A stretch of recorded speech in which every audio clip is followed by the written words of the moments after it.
Whoa, what a crazy week for uranium. But hey, every week is crazy for uranium, isn't it? So let's get into the price action. North Shore Global Uranium Mining ETF, soon to be SPROT ETF, was up 1.64% on the week.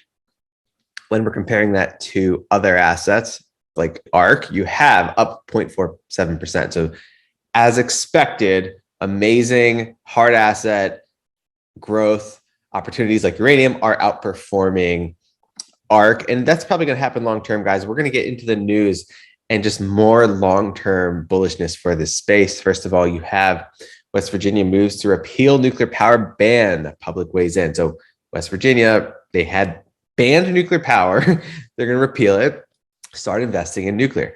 No surprise, because if you look at developments such as the US-Russia conflict, you will realize, per this tweet from John Quakes, that the U.S. nuclear reactor fleet relies on enriched uranium imported from Russia for 20% of its annual fuel needs. Usually when you have a despotic type of monarchy like you have in Russia, you end up in conflict around the world. And so do you guys foresee any sort of abatement of this type of conflict between the United States and Russia? I don't. But what I do see is that anyone who's dependent on a country like Russia for commodities should probably be shoring up their supply. And we know the US imports almost all of its uranium. So this is just one incentive for the United States to continue investing in uranium. And West Virginia is just one state that is following the lead of the federal government and going big on uranium. We've talked at length on the show about how the United States is fully bullish on uranium and investing in it. And more states are going to do this. So extremely bullish. Then you have the space narrative, right? Guys, there are entire growth stock groups and ETFs all around space because people think that the next few decades are going to be crucial and massive for space exploration. And so you want nuclear to be part of that. And so we have this headline saying NASA's nuclear option may be crucial for getting humans to Mars after decades of false starts. A new push for nuclear-powered rocketry could make or break the space agency's plan to send astronauts to the red planet. A steady, strong flow of electricity is as crucial for operating computers and engines as it is for assuring access to necessities such as light and heat, breathable air, potable water. And one of the most potent and reliable ways to get all those vital kilowatts is nuclear fission, something aspiring astronauts realized long before anyone ever reached space.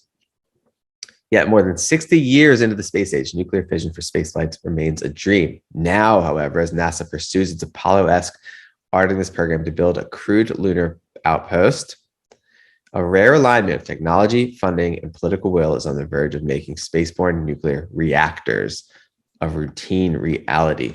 So we've talked about this before, but from the Scientific American, nuclear energy will power space exploration and travel. It is literally the only option. They're doing some solar, but nuclear power is clearly needed for baseload energy. Very, very bullish for uranium.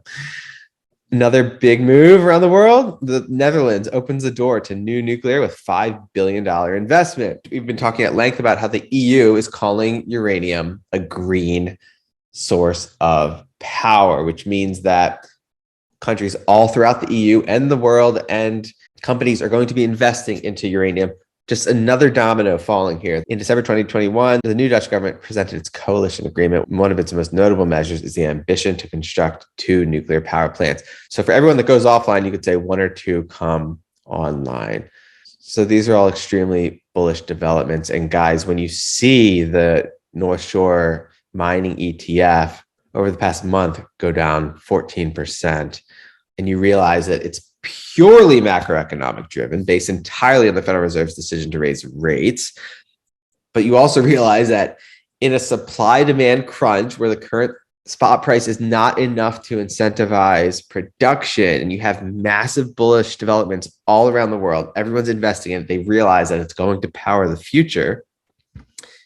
These are buying opportunities because the securities and the investments are completely detached from reality. And that's always, as everyone knows, an opportunity to take advantage of, right? As investors, that's all Warren Buffett has ever done, right? He just buys high quality assets cheap. So find me a bearish narrative in the uranium story, and I'll tell you that this red activity makes sense. So as uranium investors, don't feel like you're missing out on other opportunities, guys. Every other asset class is crashing alongside the uranium space.